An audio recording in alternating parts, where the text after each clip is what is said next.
সময়ের দড়ি ও জ্ঞানীর কণ্ঠ, এক রাজার স্বপ্ন ও জীবনের সত্য।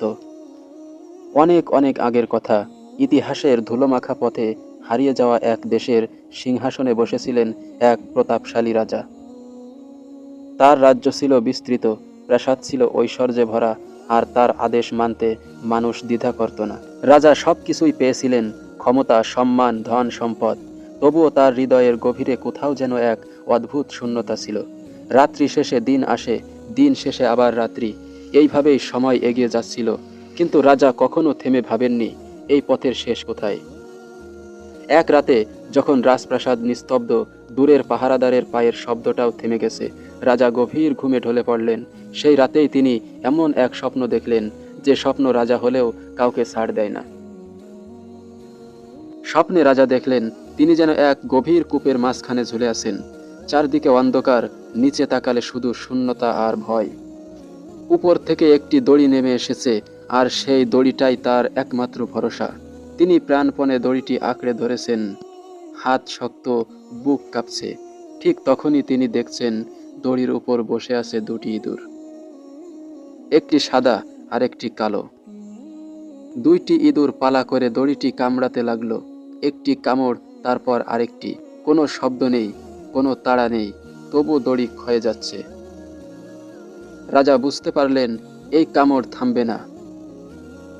ভয়ে তিনি নিচের দিকে তাকালেন। কূপের একেবারে তলায় একটি ভয়ঙ্কর সাপ মুখ হা করে অপেক্ষা করছে। সে নড়ছে না, সে ছুটে আসছে না, শুধু অপেক্ষা করছে, ঠিক যেমন মৃত্যু। এই ভয়ঙ্কর অবস্থার মাঝেই রাজা হঠাৎ লক্ষ্য করলেন কূপের দেওয়ালে ঝুলে আছে একটি মৌচাক।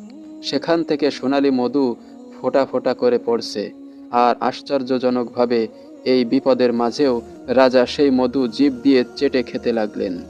মধু ছিল ভীষণ মিষ্টি, এক ফোঁটার পর আরেক ফোঁটা।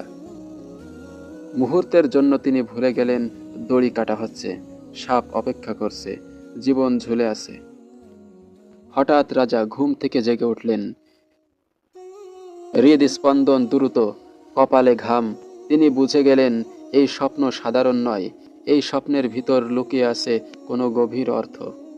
পরদিন রাজা রাজসভা বসালেন, ডেকে পাঠালেন দেশের আলেম, দার্শনিক ও জ্ঞানীদের। সবার মাঝে একজন ছিলেন যিনি অন্যদের থেকে আলাদা। তিনি রাজদরবারের চাকচিক্য অভ্যস্ত নন, চেহারায় ছিল শান্তি, চোখে ছিল জীবনের গভীর অভিজ্ঞতা। তার নাম ছিল হাকিম ইবনে সালেহ, একজন প্রবীণ জ্ঞানী, যিনি দুনিয়ার চেয়ে সত্যকে বেশি মূল্য দিতেন। রাজা বিশেষভাবে তাকেই স্বপ্নের কথা বললেন। হাকিম ইবনে সালেহ কিছুক্ষণ নীরব রইলেন, তারপর ধীর কণ্ঠে বললেন, সাদা ও কালো ইঁদুর সম্পর্কে হে রাজা, সাদা ইঁদুর হলো দিন, আর কালো ইঁদুর হলো রাত। দিন ও রাত মিলেই মানুষের জীবনকে নীরবে কুরে কুরে শেষ করে। এই দড়ি হলো মানুষের আয়ু, এটি শক্ত মনে হলেও সময়ের কাছে দুর্বল। কূপের নিচে সাপ হলো মৃত্যু, সে কাউকে তাড়া করে না, শুধু অপেক্ষা করে। আর মধু হলো দুনিয়ার সুখ ও ভোগ, অল্প সময়ের জন্য মিষ্টি, কিন্তু মানুষ সেই মিষ্টতায় নিজের শেষ পরিণতি ভুলে যায়। তিনি শেষে শান্ত কণ্ঠে বললেন, হে রাজা, আপনি স্বপ্নে যেমন মৃত্যুর মুখেও মধু চেটেছেন, মানুষও জীবনেও ঠিক তেমনই করে। এই কথা শুনে রাজার চোখ ভিজে উঠল। তিনি বুঝতে পারলেন স্বপ্নটা তার জীবনের প্রতিচ্ছবি। সেদিন থেকেই তিনি নিজের জীবন বদলে ফেললেন, অহংকার ছাড়লেন, ন্যায়কে আপন করলেন, আর সময়ের মূল্য বুঝতে শিখলেন। জীবন দড়ির মতো ধীরে ধীরে কাটে, সময় ইঁদুরের মতো নীরবে ক্ষয় করে, মৃত্যু সাপের মতো অপেক্ষায় থাকে, আর দুনিয়ার সুখ মধুর মতো মিষ্টি কিন্তু ক্ষণস্থায়ী। এই গল্প শুধু রাজার নয়, এই গল্প আমাদের সবার।